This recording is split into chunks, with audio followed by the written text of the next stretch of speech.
So tonight, please welcome Dr. Glenison De Oliveira. He's going to kick us off tonight for this orientation. Dr. De Oliveira. Oh, thank you, Russ. It's so good to see everyone connecting right now. And we are looking forward to being in person again. And frankly, we look forward to being essentially back to normal in the fall. For this summer, we are transitioning things. And so we will be taking some precautions as far as safety goes. But we are in person, and that is super exciting to me and to everyone else on the TAMS team. As we move forward, let me encourage you all to take our guidance to heart and be particularly attentive as the student life team is going to keep you informed of procedures and things that we really need to be careful with. You have met Russ. I know that you've been connected, and of course, he is the assistant dean for student life, and Ben Warren is the assistant director, and they have an amazing team that works with them, and I believe Russ will introduce more people pretty soon. We don't want to end up having all the fantastic things that we have in mind for you disrupted by any public health challenges. So be careful about that. Now, student life is going to certainly get you introduced to a lot of procedures ranging from moving in to how things go in the hall. But they're going to do much more than helping you learn the ropes of TAMS. They're going to be paying attention to opportunities, creating opportunities for you to grow professionally and personally. So pay attention to the communication that you will hear from activities and all kinds of connections that they're going to provide for you during this summer. Take advantage of the opportunities, even if they are an invitation and not a requirement for you, because they are going to be helpful to you. Now, this group this summer is all engaged in research. TAMS, of course, does not require anyone to conduct research. And yet that is one of the most remarkable and impactful opportunities in TAMS. Dr. Dubin, and if you want to introduce yourself there, everyone can see the names, I guess, but Dr. Dubin will say more about research in TAMS, but let me just start with these thoughts for you. You obviously will learn all kinds of things that you know are part of doing research, ranging from technical skills to academic knowledge, things that will make you a better scholar and make you more competitive. You will benefit from having a mentor that will be working with you more closely, will get to know you better, but you will also develop a number of transferable skills this summer.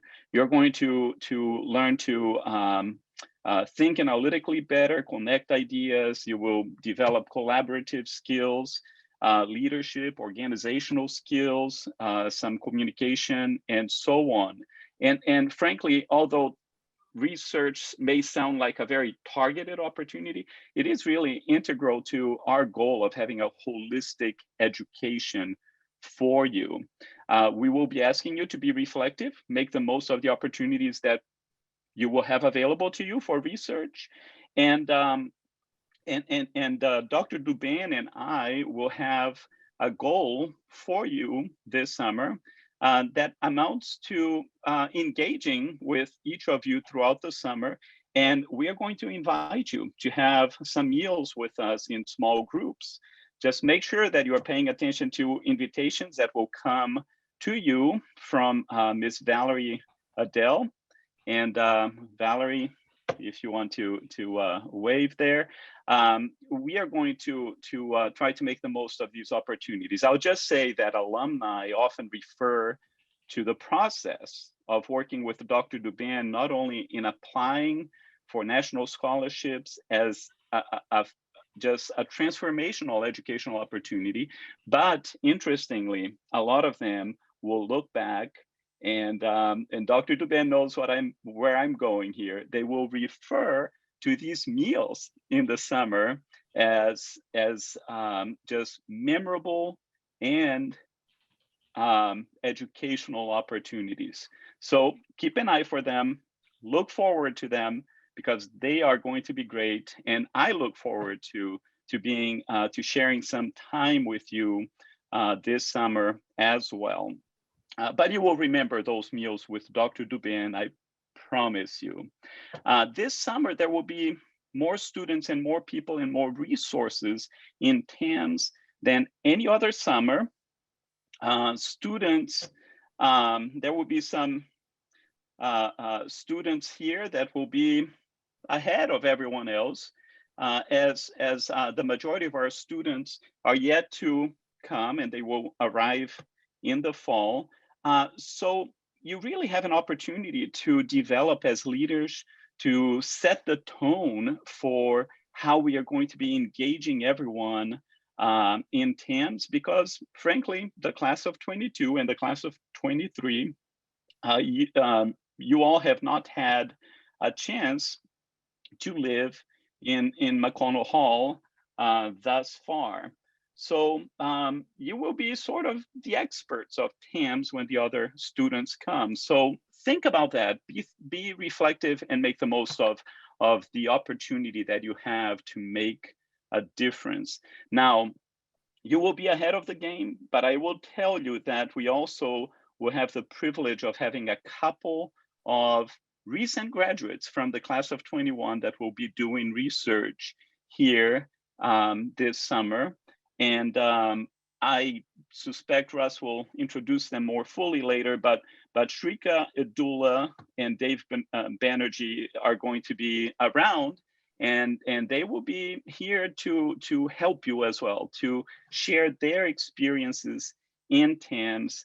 Again, take advantage of all the resources that we have, take advantage of their knowledge in various settings, whether it is a seminar, small group, individually. Just remember that you are going to have more resources available for you than we ever had in any other given summer. Our psychological counselors will be available more than your typical summer. They will come up with a few activities as well. So that will be hopefully a great opportunity for you to learn more about TAMS, as well as conduct research and be connected as a group. Of course, our academics team has also planned a number of things for you. They're going to be connecting with you. They will have opportunities as well. Dr. Groover, who will speak with you in just a moment, is and his team. They're going to be working with you on some workshops, and you might think of them as just a college application type of opportunity. You're going to get to know Ms. Van better now, who is the best college advisor in the country. I guarantee you that you're not going to find anyone better out there. The two of them and Ms. Melissa Minnick and so forth, they're going to be working with you. Now, again, don't just look at the surface purpose of these opportunities. You're going to have a program that you might think has a focused, a targeted goal, and yet these, like a number of other things, are going to be true educational opportunities that will help you to grow in so many dimensions, including considering your mindset and focus of how you present yourself, the nuances of the presentation that are necessary for you to demonstrate that you are both contributive and a servant leader when you are looking for new opportunities. And all that is besides, of course, the opportunity to hone in on your communication and writing. Again, I don't know if I said that already, but pay attention to the invitations that will come to you this summer, okay? They are going to be really helpful opportunities. We are excited to welcome you back to TAMS in person. So we look forward to all of that. So please now welcome Dr. Groover, who will share with you some more about the academics program this summer and beyond. Good evening, everybody. And I'm going to pick on Dave because he picked on me the last time I was in the audience. Dave, I want you to know that my Facebook account has been deactivated, so there will be no more words of caution to students. So I just wanted to let you know. No, I seriously, but Dave picked on me, and it was wonderful. You did a really good job. So I thought I'd pick on you back. But welcome, everyone. It seems like it's been a longer than maybe 15, 16 months since we have seen some of you, and others of you we got to interview in the fall of, gosh, would that have been 2019?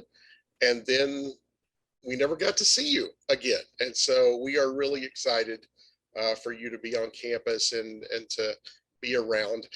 I want to talk about two people that at least that I see on the screen. One is Sam Earls. Those of you who are in the class of 2023, memorize Mr. Earls's face, and then make sure that you talk to the returning graduates who are here, and I see several of them, so that they can give you the lowdown on Sam and, you know, what he likes, what he doesn't like, you know, his favorite chocolate or whatever. So yeah, and Russ has already put Sam's email in the chat. The other person that is very important is Miss Cindy Hoffman. Miss Hoffman handles textbooks, PSAT, you name it. She pretty much has a role in it when it comes to academics. And so she is a very important person to know as well. And you all will learn very quickly that no one in TAMS works on an island. We are very connected. We communicate with each other very well because we want you to have the best information, the most complete information. And so that's what we're all about. I think I've seen some of your faces already in our first inaugural college application boot camp that Miss Fan and I had tonight at 4 o'clock. So that's exciting. And we'll have another session, another 2 sessions tomorrow. So I know those of you in the class of 2021, you're probably thinking, you know, where was that last year? You know, where's that been? And it's been percolating, and we finally just decided, you know, it's time to do it. And so we're doing it. But the academics team has a plethora of events planned, some virtual and some in person this summer. So we are excited to see your faces. I think the man of the hour, though, is Dr. Duban, since we're here for the research move in. So Dr. Duban, take it away.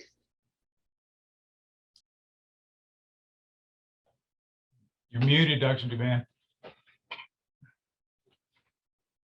So I want all of you to know that when I speak and I'm muted, I have come up with a term for that. If you hear it again, you'll know that I invented it. Somebody who does that, I say, and speaking of myself, that I'm mutating. So yeah. Thank you, Cindy, for that response. Okay, so what I'd like to do first is introduce or reintroduce Miss Valerie Adele. Valerie, if you could wave to folks out there, great.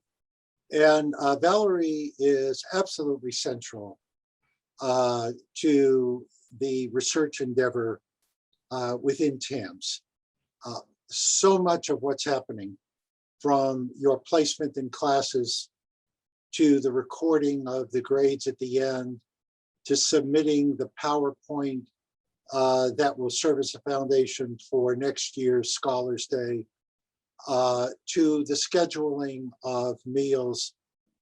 So much depends on Valerie's expertise, but it goes beyond that to her genuine concern for students in the Honors College and in TAMS.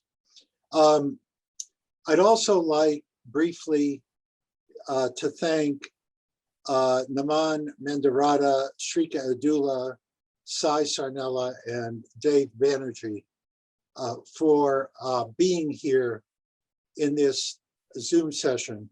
When we get to the Q&A segment and students and often parents have specific questions about, well, what does happen in the lab? These members of last year's RO, just terrific members, will have highly specific responses. And I want to thank them again for being here this evening. So in the 10 to 15 minutes that I have at this point, and I'll try to keep it shorter than that so we'll have more time for Q&A toward the end. What I'd like to do is begin in a way to which I'm accustomed, and that's distinguishing between the pragmatic and ideal dimensions of the research experience. We all know the pragmatic dimensions in terms of getting into medical school, for example, and the way research in one's undergraduate years is so critical for that. And we're familiar, of course, with the competitions that pivot around research experience and the outcomes of research and publication and so on and so forth. Goldwater competition, Regeneron. While you're still in TAMS, we actually expect you to be applying for Goldwater and Regeneron. Once you leave TAMS, and whether that's on a TAMS to Eagle scholarship, where you stay at UNT within the Honors College, or whether you go to some other university, eventually students who are in TAMS will want to apply for the NSF Graduate Research Fellowship. That's worth about $130,000. You'll want to become Rhodes Scholars, Marshall Scholars, Gates Cambridge Scholars. You will want graduate schools to fund your PhDs so that you are able to earn PhDs that might otherwise cost between tuition and fees $375,000 to $500,000 these days, depending on where you earn your PhD. We're familiar that so much of that now is contingent upon undergraduate research. And the research you're doing in TAMS is undergraduate research, though many of our TAMS students truly rise to the intellectual level of graduate students in the course of conducting highly contributive research. So those are pragmatic reasons, but I always like to stress that there are ideal reasons for conducting research, and that at your tender age now, you should be mainly interested in the ideal reasons for conducting research. The others will follow from this. The ideal reason is to make a contribution to your field of study. That is to say, to contribute original knowledge. Now, of course, you're in a professor's lab and you will be working on the professor's project. And what you will be learning is professional methodology. that's something that you would otherwise have to wait until graduate school to become familiar with. And that methodology will be something that you will use as a foundation, not necessarily the methodology with which you'll stick for a lifetime, but you'll be using it in foundational ways for the rest of your academic and vocational careers. There's also the social aspect to working in a lab. And in the STEM disciplines, laboratories are social environments, and people do not succeed as readily if they are not social creatures within a lab. And one learns how to get along with others in a lab, to support others while they're supporting you, to educate those who are new to the lab, to learn from those who are already in it. But it's a wonderful social environment where people can assume leadership skills within a lab and develop those. There's also the advantage of learning to deal with failure. Not every hypothesis pans out. Not every experiment proves productive. So one goes back to the proverbial drawing board and starts over, and one learns how to deal with that. And then there's the critical element of developing a faculty champion. Everybody who is an undergraduate, and I consider all of you undergraduates, I don't think of you as TAMS juniors, sophomores and juniors. I think of you as first year undergraduates and second year undergraduates. Every undergraduate, and frankly, every graduate student, needs a faculty champion. And that's one reason why you should commit yourself wholeheartedly to this fantastic opportunity that TAMS is making available to you, and in fact, subsidizing.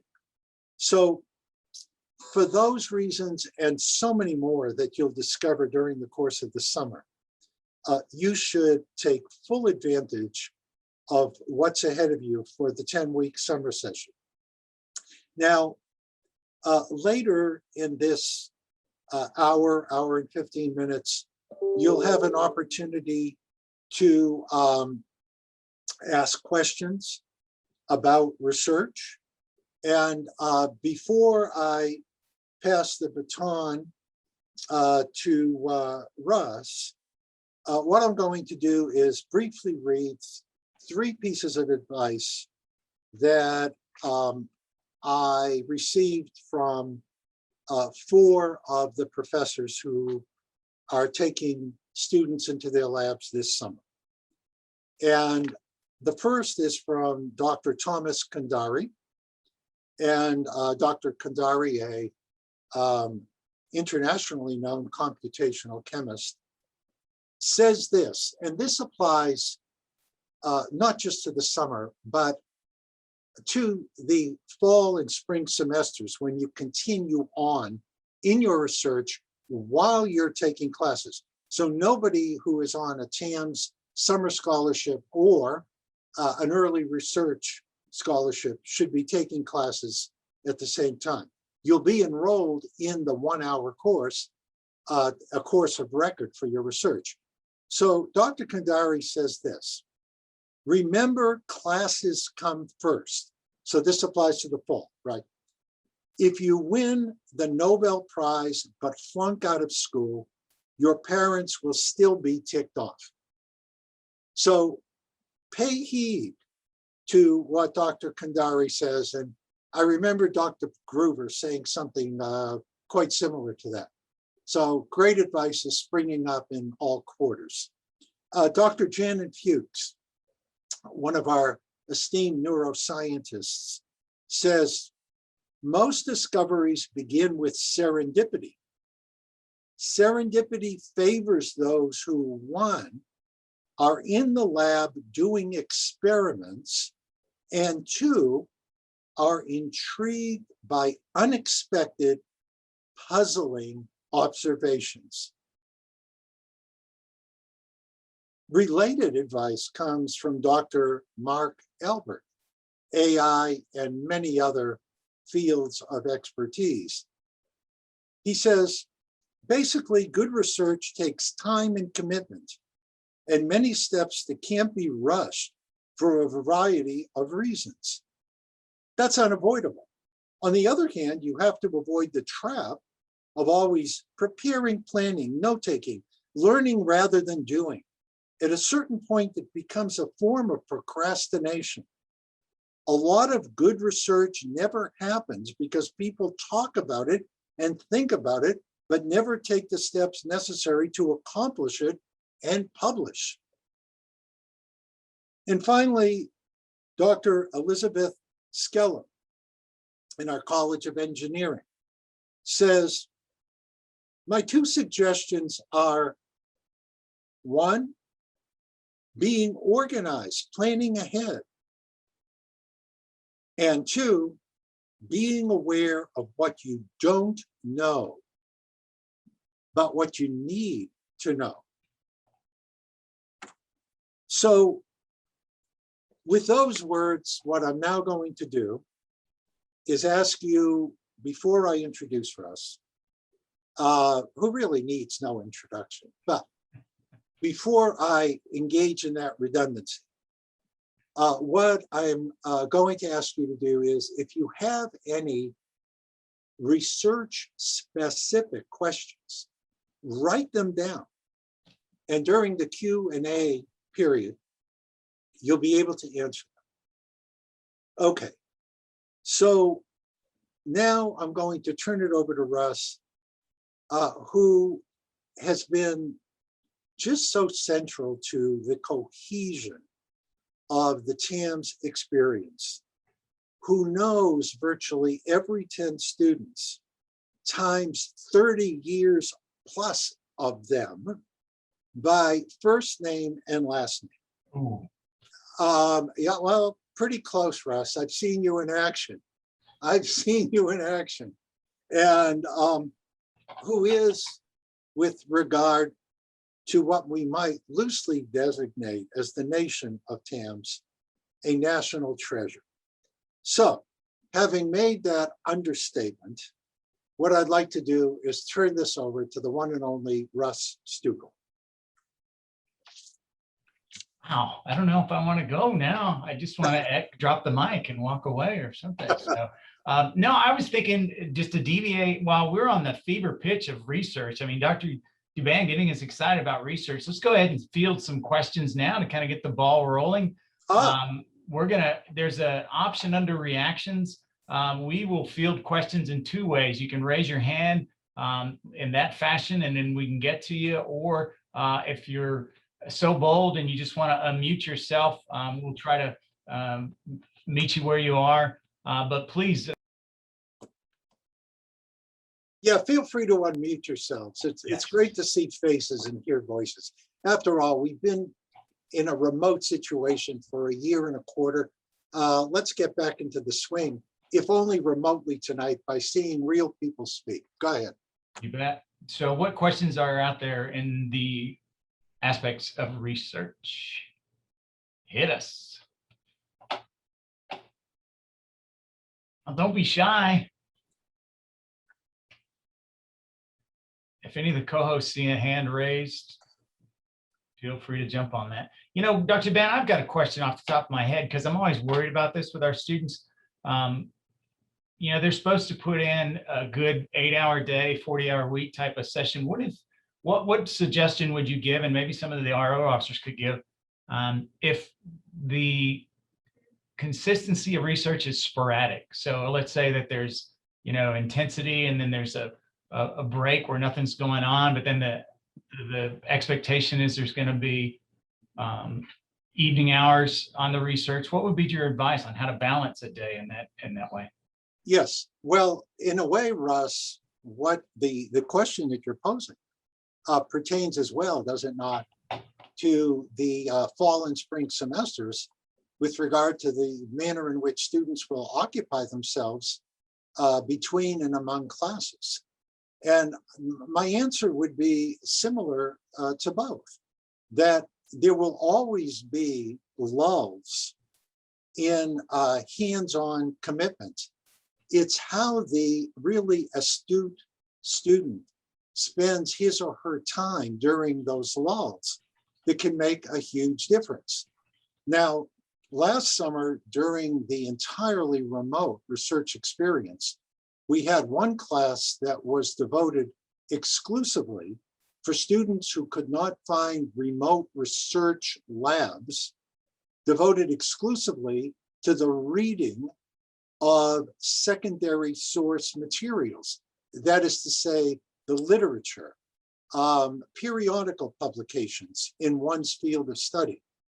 Those students benefited enormously. They put themselves years ahead in their fields of endeavor by reading state-of-the-art articles that, if, to return to Russ's immediate question, if one finds a gap of time, there's really no excuse for failing to keep up with the discipline by reading in the best scholarly journals. And there are ways of determining what the best scholarly journals are in any fields of study. By reading up on what's out there and by demonstrating to your PI, your principal investigator, your research mentor, that you are making progress even when the lab is down. But that's just one way. I mean, conversations with your colleagues, that's part of the reason this is a residential experience. That good conversation is part of why you're here.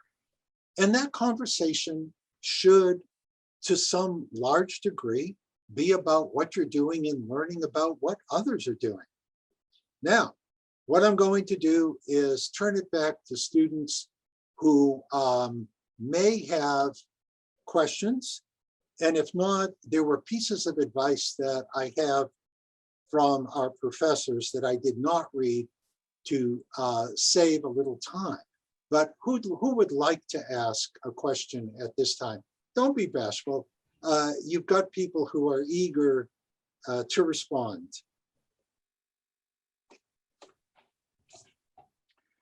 Well, I have a question for the RO students. Was someone going to ask something? No, go ahead. Okay, I am very anxious because I've never been in person on this campus. I look forward to doing research with my mentor. But do you have any advice on how to start on the right foot as a brand new student in the lab? What should I look forward to? How should I get started on the first day or couple of days? What are what's your advice? We'll start with Banerjee. Okay, I was playing a role. I'm not really starting my research, but go for it. Banerjee, you go first. Okay, thank you, Russ. I think it'd be best to start off by maybe setting some ground rules and expectations. So maybe talking to your professor, asking what they expect from you, how many hours that is, and ultimately, when you're starting in the lab, you may be assigned a project by a professor, but I mean, those first few weeks are going to be weird because you're not really going to know what's fully going on, but just making sure you're asking the right questions to whomever you're working closest with, whether that's a graduate student or a professor, and just making sure that it's clear what you're expected to do and that you're exceeding those expectations. And let me follow up on that with the advice, very consistent with what Dave just said, that Dr. Janet Fuchs gives on that precise question asked by Dr. De Oliveira. She says, initially you will be intimidated and overwhelmed by foreign vocabulary and methodologies. It's like your first visit to a swimming pool where everyone but you knows how to swim. Take stock of what's going on, then grab a kickboard and jump in. Be immersed and learn from others, and you will soon be swimming on your own. So I very much like that. And I also admire Dave's response. Other questions?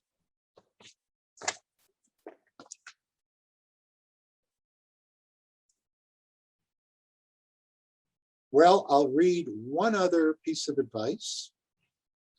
And let's see.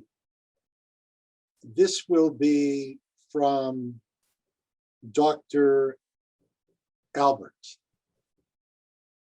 You might hear contradictory advice like, slow and steady wins the race, but also fail fast. Ask for forgiveness instead of permission when discussing approaches to research. Out of context, they seem contradictory, but such ideas are fundamental, and it's important to know the context for each. Now, I'll simply add to that. What Dr. Albert is getting at here is that research is a process of maturation, intellectual maturation, where one learns to distinguish on the one hand between the transient and the permanent, and one acquires enough knowledge to know when to slow down and take things guardedly, and when to speed up and to take an intellectual risk. And this all relates to your holistic development, something Dr. De Oliveira always, to which he always refers. So when you think of the research experience, don't simply think of it in terms of mastering technology, protocol, and methodology. Certainly do that, but think of it as learning to master yourselves, and that this is a whole new chapter in your own personal as well as academic development. Well, let me ask the RO students another quick question. Can you think of anything you learned a little bit later in the summer, maybe the second half of the summer, that you wish you had learned earlier, that would have made your experience even more productive? Sai Sonarla, you're on. So last summer, so I work in a wet lab. So last summer I was mainly doing a lot of reading, like literature review, and I was able to write a review article with my professor, Dr. Richard Dixon. And something I learned from that summer was that just how much like literature there is out there in which like you can become more knowledgeable about your field of research. And I thought that was really helpful because, you know, like when you jump into research, initially you really don't have a lot of knowledge about many, as Dr. Duban quoted Dr. Fuchs, you really don't have a lot of knowledge about a lot of the terms or the methodologies. But because there's like just a profound amount of literature out there in your field, there's a lot of resources that you do have to learn from and, you know, become more immersed in your field of research.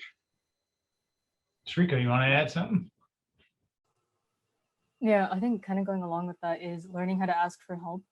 I think a lot of TAMS students, or I guess most of us came from positions in high school when we were used to being like, everything kind of came easy to us, whether it be classes or extracurriculars. And I think once we get to TAMS, like everyone is just equally as smart as you. And especially in just like a research lab too, it may seem like very obviously like it's going to be very intimidating, like many people have already said, but your professors, like they want to help you, right? But they, like, I think Sam always says this a lot. It's like, help, like tell us when you want help. And like, I think that's a big thing. So when you don't know what, like how to do something, like ask your professor. They'll be more than happy to like help you. And if not, they'll give you some like an article to read that will help you understand it better. Well, let me follow up with a question to all three of you. If you could each give, let's say, a 30-second response. When you look back on your TAMS career, what would you say the most important thing relative to your personal development that the research experience did for you? Shrika, why don't we start with you? Wait, what was it? Was it like what about How did each of you grow personally okay. in the most critical way? Something that trumps all the other advantages. I think you grow, or at least my first summer here, like with the help of Dr. DeBan and my research team and mentor, I learned how to grow professionally. So whether that be like eating, like figuring out how to eat formally, or just communicating better, I think that will stick with me for life. Just like knowing how to send emails, that was a big thing in a formal way. And then also communicate effectively. I think the research process teaches you how to do that very well. Very good. Dave, what about you? For me, I think it was also like similar to like communication. I just remember when I worked with Dr. Perez, and when I first met Dr. Perez, I was so like nervous. I remember I was like sweating profusely. But over time, just becoming more comfortable with Dr. Perez, I think it's been more important than just Dr. Perez because it's helped me communicate with other professors. And I still feel a little bit intimidated, but I feel much more comfortable communicating with them. And I think it's been really helpful, whether it was in a classroom or a research lab. Great. Sai, what about you?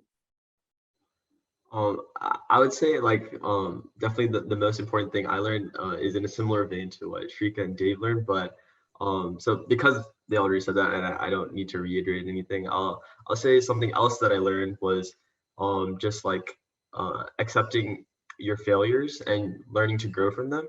I think being in the lab, a lot of like you're definitely gonna make mistakes. You know, you're a high school student and an undergraduate student, but you know every researcher starts at that point.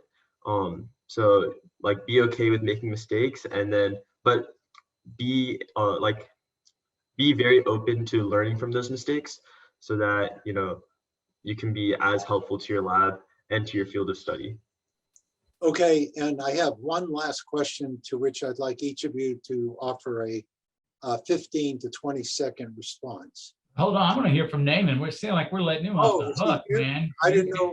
I couldn't tell if he was here. So Naaman's with us. We're letting him off the hook. Let's put some spotlight on Naaman. Naaman, how did you grow last year through research?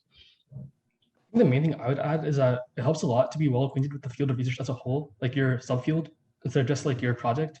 So make sure to follow ongoing research that may not be what your lab is doing or what you've seen being done in that field. So use things like Google Scholar, ResearchGate, stuff like that, and read ongoing publications for that research. Thanks, Naaman.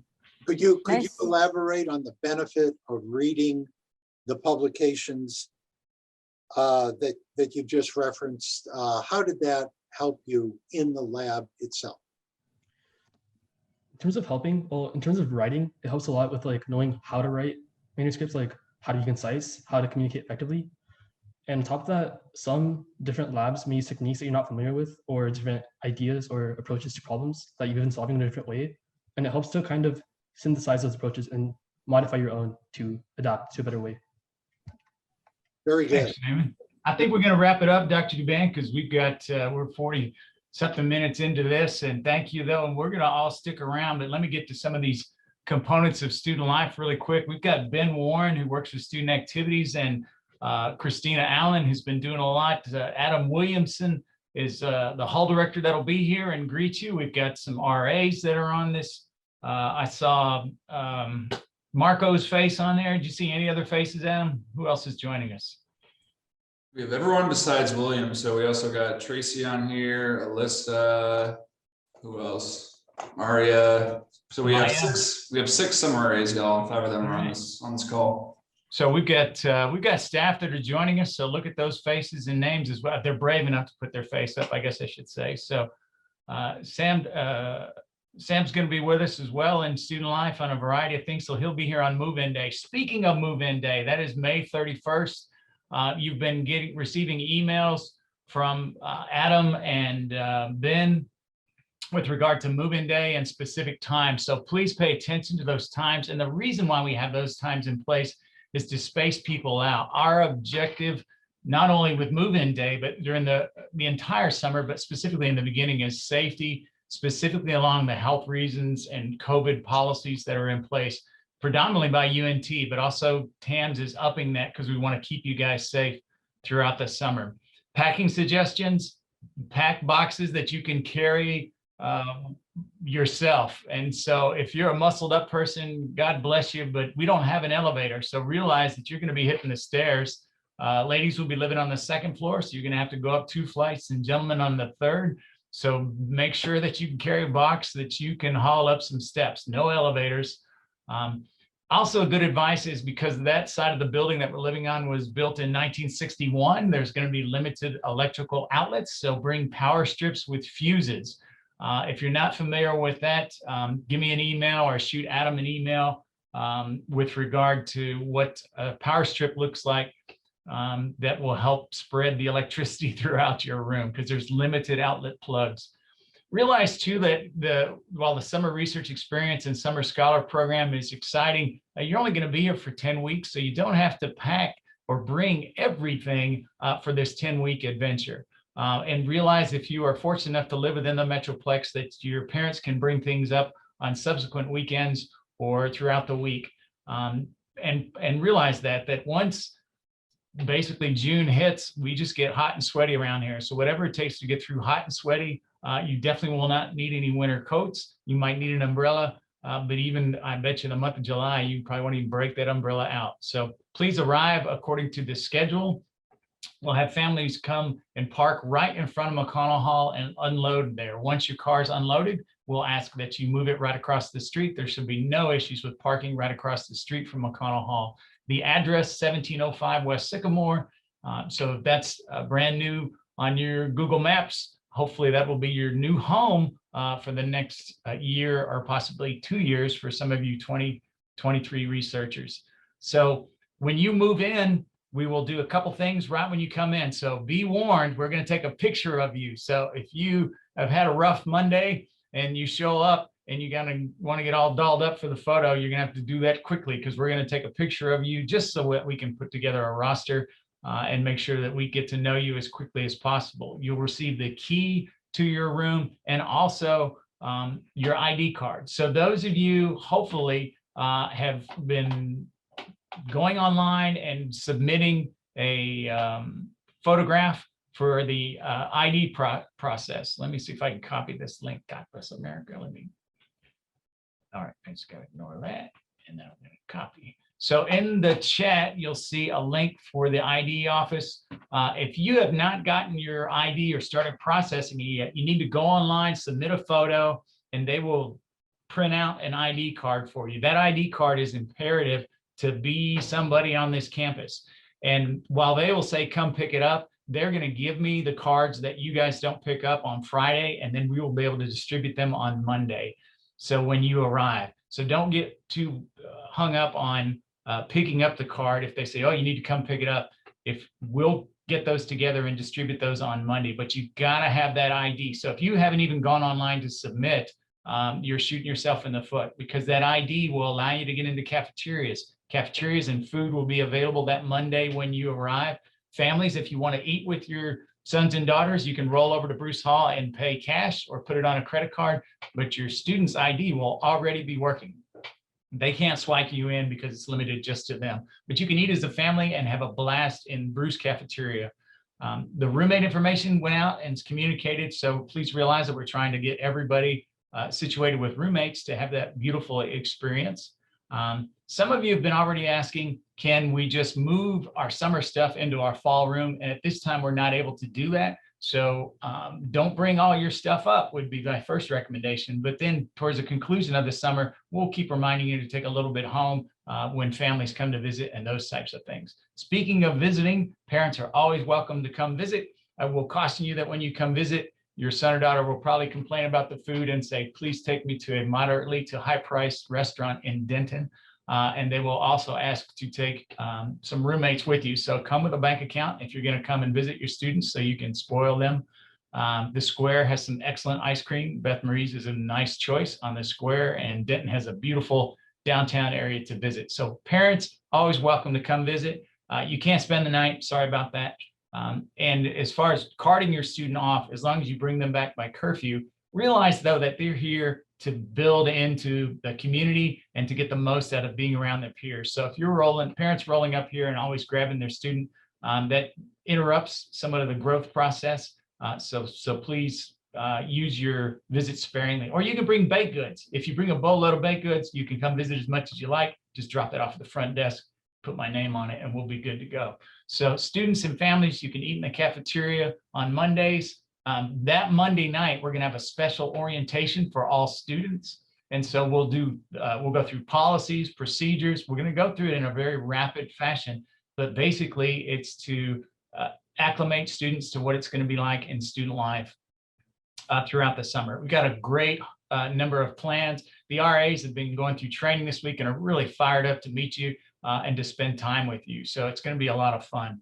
We're going to be cautious in the beginning. And while we cannot require masks, we're going to highly encourage them. So you see, I've got a mask on now. So when we get together for training, sometimes we put them on, sometimes we don't. We're going to encourage them because masks are a very good safety mechanism at this point. I know some of you'll say, but Russ, I've been vaccinated and I am totally immune. That's not the case, but I'm just going to tell you right now, we do have masks. We're going to encourage people to wear them. We're not going to require them. So we won't get on to you, but we will get on to you about social distancing to a certain degree. The university is seeing some optimism with the combat against COVID. And so social distancing has now been reduced to about 3 feet, but staff are going to be gentle with you. You know, they're not going to allow you to hug on each other and love on each other. We're going to say, hey, 3 feet just for COVID. And so we want you guys to be safe.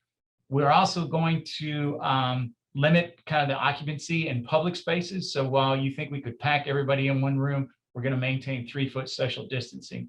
Even within your room, so there's 2 of you living together, we're going to ask that only 4 people get in the room at one point. So you can't have a big raucous Halo tournament and have 10 controllers going at once. You're going to have to limit that to 4 to a room, or else you can come down in the Mac Cafe and we can set up something bigger because there's more room to space out.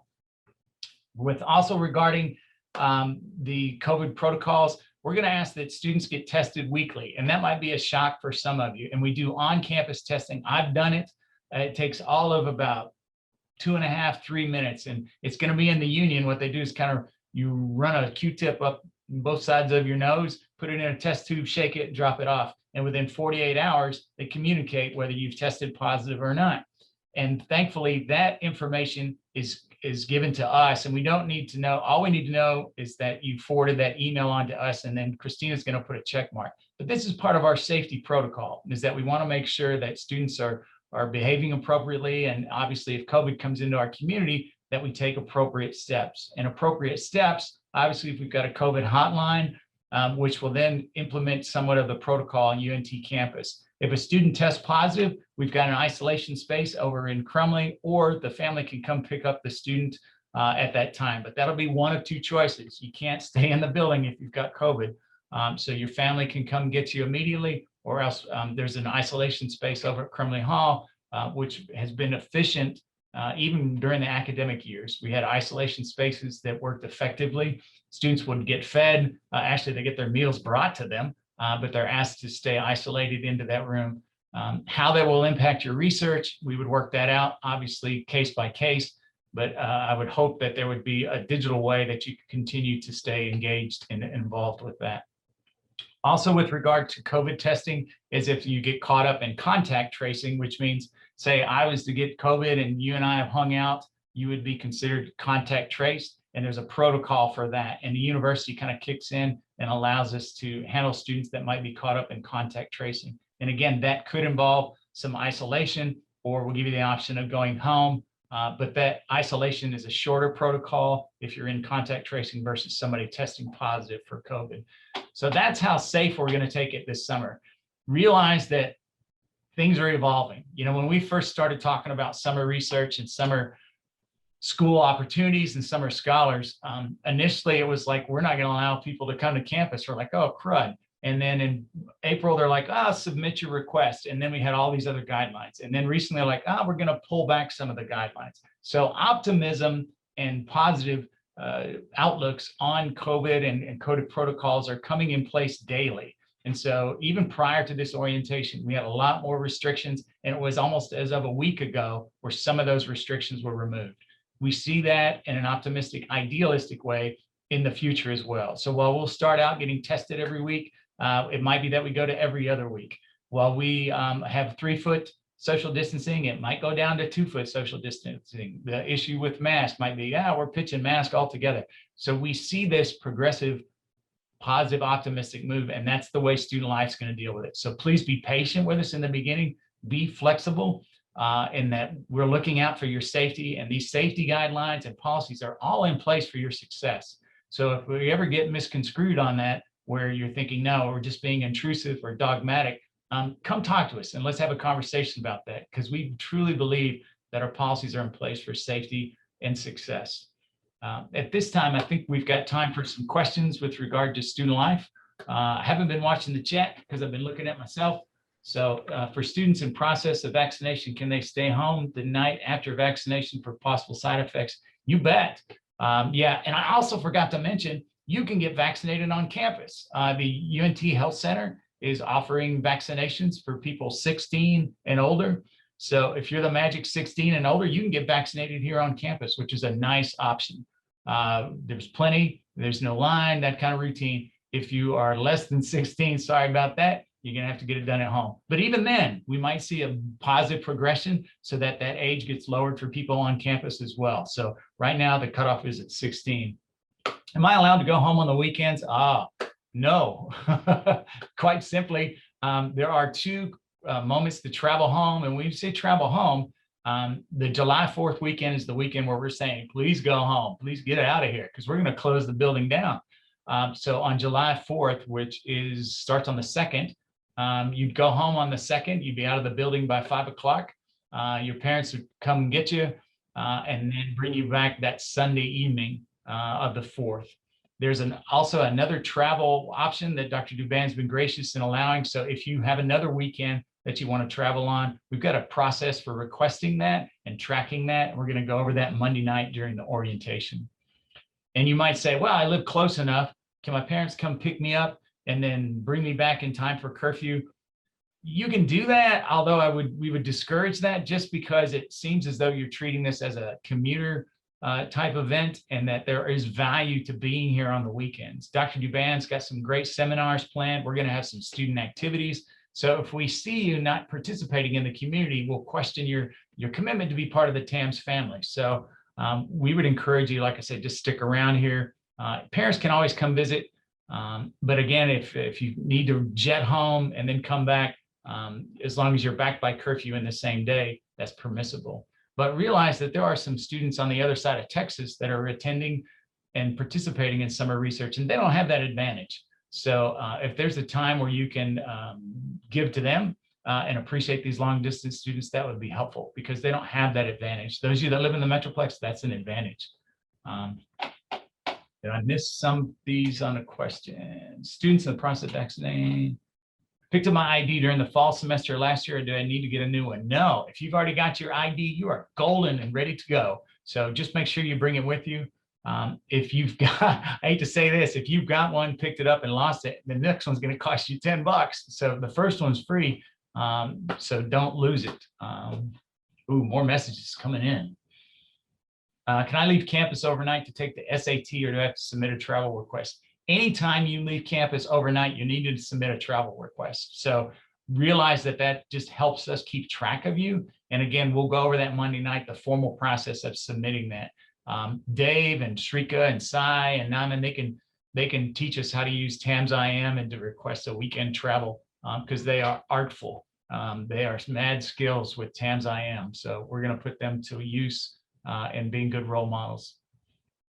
Now, I know the SAT is that first weekend. You guys are just totally hung up on nailing that SAT. We're going to try to work with those that have scheduled local and actually transport some students that Saturday. But man, I tell you, just to relax on that SAT, take a deep breath. You got into TAMS, you'll be all right. SAT will come later. So what kind of things we need to bring? What kind of things do we need to bring for dorms and research? Yeah, you know, if you've ever been away from home, you obviously need to bring linens for your beds and stuff to get by, clothes, towels, those types of things.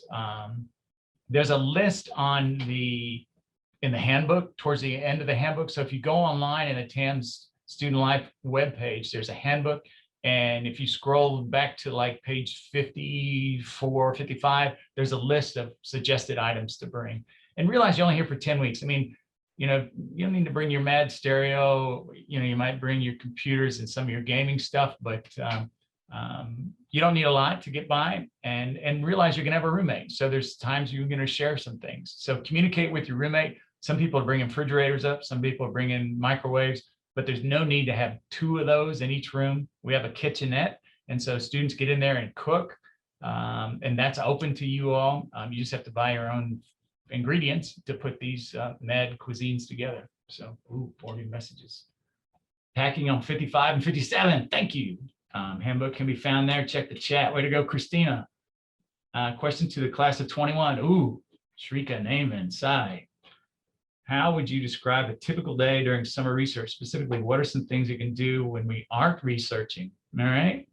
We'll go to Sai. Sai, what can you do when you aren't researching? So I was an early summer researcher. So I started researching in the summer right before my junior year. And something I used to do when I wasn't researching was I used to go to the Pole Recreation Center and play basketball. And a lot of my friends were also interested in playing basketball. So that's what we used to do pretty much every day. All right, fitness. Anybody do something besides keeping themselves in mad basketball shape? I hung out with I guess in my year it was a lot of seniors, or when I was a junior. So I hung out with a lot of them. In y'all's case, hang out with like your classmates, because I know this is probably y'all's first time seeing us. And then hang out with Dave and I preferably too, because we'll be bored. But yeah, just hang out with people. Hang out with Dave and I. We need friends. That's pretty funny. Naaman, you got any advice for somebody that's maybe not researching exactly 24 hours? Probably just like what they said, like pull, hang out with your friends. Willis and the other libraries are pretty nice too, to study or do anything else. So check those out. Pretty much it. A lot of you are going to be execs in clubs too. So you can start getting together as execs and doing some planning. And heck, if you want to throw together a program this summer, we'd be more than happy to support that. Ben is here to do that with student activities, as is Adam and the RAs. Let me get the questions really quick. How many students are in the summer research program? We got about 100 of you guys, Leo. So it's exciting to have that many of you. The Health and Wellness Center, because you are registering for a class, you have access to the Health and Wellness Center. So the other vaccines that they have available there, you're more than welcome to get those as well. There's formal attire at, I don't remember any formal attire events. I mean, I know Dr. Dubin will take you out to eat every once in a while, but I think he allows you to dress casually. So. Oh, absolutely. And everybody, since you all will have meal tickets that your scholarship is subsidizing, we will actually have a closed room that is within Bruce Cafeteria. So that's going to be really great. And the dress is highly informal for that, because people will be coming from their labs during the day. And then the early researchers will be coming from their labs in the late afternoon for dinners. And speaking of that, we do have not only those luncheons and dinners scheduled, but on the weekends, there will be research colloquia that you will attend. And we're already dividing all of you up for socially distanced colloquia that will occur, for example, on a Saturday. Half of you will come from 10 to 11. The others of you will come from 11 to 12. And that will be one further thing for you to be doing on Saturdays. That is when you're not in the lab. But oh yeah, very informal dress, absolutely. There's a question from about financial aid services wanting to pay for summer tuition. Valerie or Cindy? I'm on here. Okay. Courtney, yeah, do they have to worry about that? No, if you're a TAMS summer researcher, as long as you're in the 1 hour credit course and everything, the summer research scholarship will cover the full amount of the tuition and the meal plan. However, they have not, I did check today, they have not actually posted those on your account. So I know you're getting a little antsy because 28, but if they're not posted by the 28th, I will contact financial services and make sure that none of your stuff is going to be messed up from it. Courtney's a magician, so make sure you go by and see her just to say, hey, love your magician tricks with finances. She's in Sage Hall. A lot of people are off sick in Sage Hall. Got a question about playing an instrument? Can reserve a practice room? You bet. We'll help you do that when you arrive. Of course, we might have some open rooms in here in McConnell that we could, but you have to sweet talk Adam into setting up a practice room here in McConnell Hall. The gym is open. Yes, the gym is definitely open during this COVID time. Like I said, progressively things are getting better. Parents can come pick their students up on Friday when they've concluded their work in the lab. So I would think each student has a specific agreement with their primary investigators. So as far as parents coming and picking up their students, that's pretty individualized. And again, they just need to go through the travel privilege protocol, which will totally communicate with your students and how to do that online. So did I miss any other questions? Wow. All right. I think I'm caught up on questions. Anybody want to ask any questions live of Dr. Duban, Sam, the researchers? We got Naaman, Dave, Shrika, Sai. We got Adam in the hall. We've got all kinds of resources here. Ooh, what kind of test is the COVID test? Is it like a cheek swab or like a nose? No, man, did you miss that? I tell them, you run something up your nose. Well, actually, you run it yourself. It's self-service. You take a Q-tip, you run it up just the front part, and then you run the other side, you throw it in a test tube and shake it up. You don't have to get back to the brain. You just have to do the front of the nose kind of thing. Oh, okay. And it's in the union. It takes all of like 2-3 minutes. And what you do is you'll get a confirmation email, and what we'll talk about in the orientation Monday nights, you just forward that email to Christina Allen, and Christina will just put a check mark that you've been tested that week, and we're all safer because you've taken care of us. So on the day of move-in where we need to park and unload our stuff, come on, man, we covered this. You park right in front of McConnell Hall to unload. And once you unload, you go right across the street. You'll see this giant parking lot right across the street from McConnell. The pools in the rec center are also open. They do a little reservation system, but it's a great pool.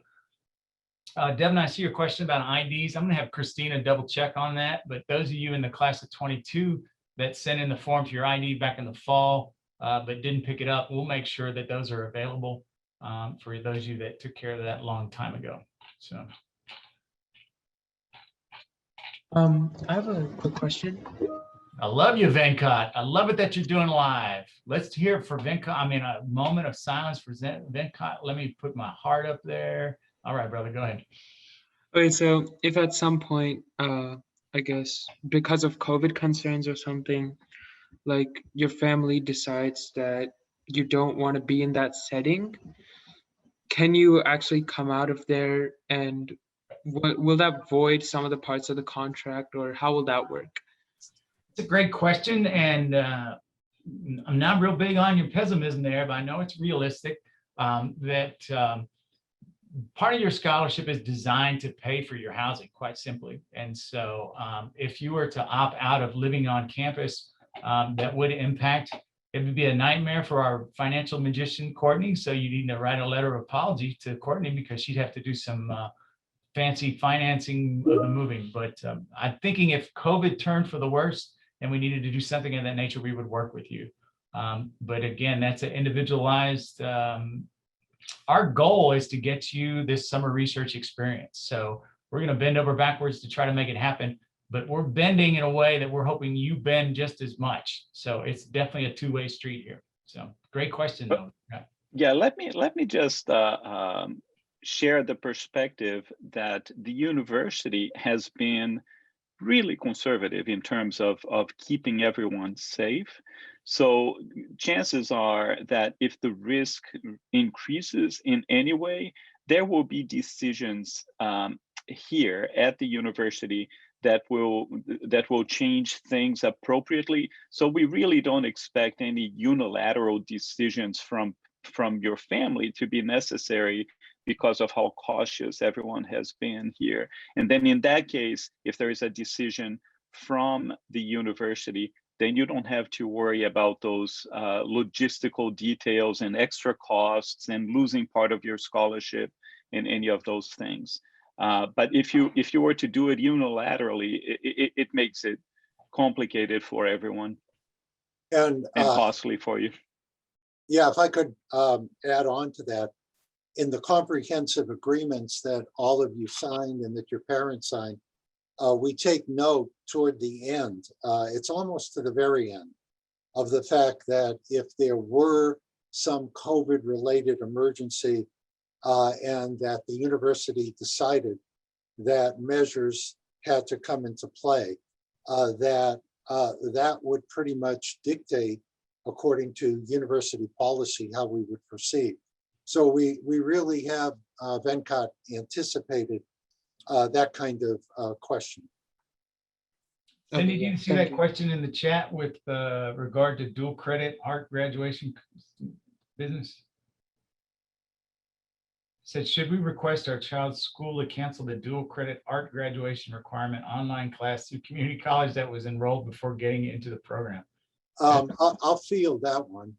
The students who signed up for either early research or summer research, the stipulations to which they have agreed is that this is their exclusive academic preoccupation for the 10-week summer session.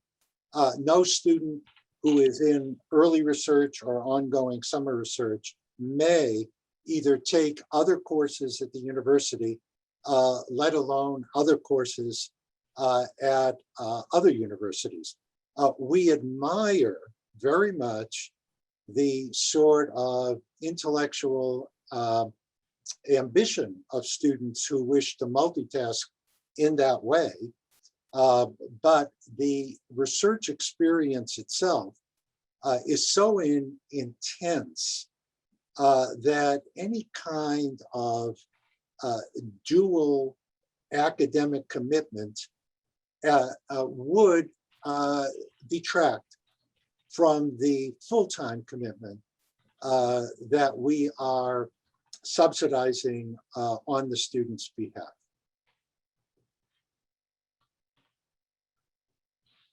What other questions you got? Follow Venkat's perfect example of going live. So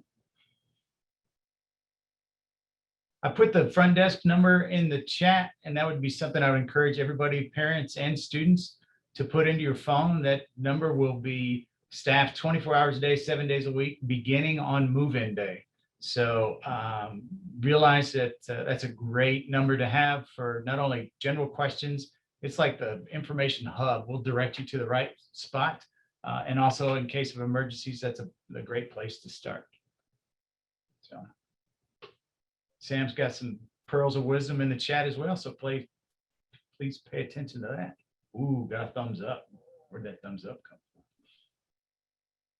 What else you got out there? Leo, you don't look so excited there, Leo. I think Avijay's playing a game too, and fingers have been moving the whole time.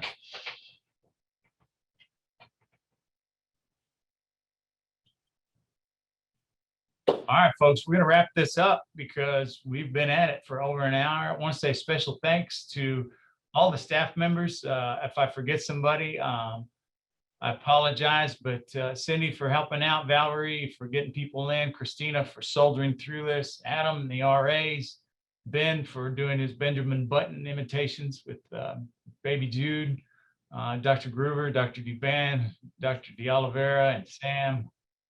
Just appreciate it. Oh, and the researchers, the Banerjee, the Adula, the Sarnala, and the Mendarata.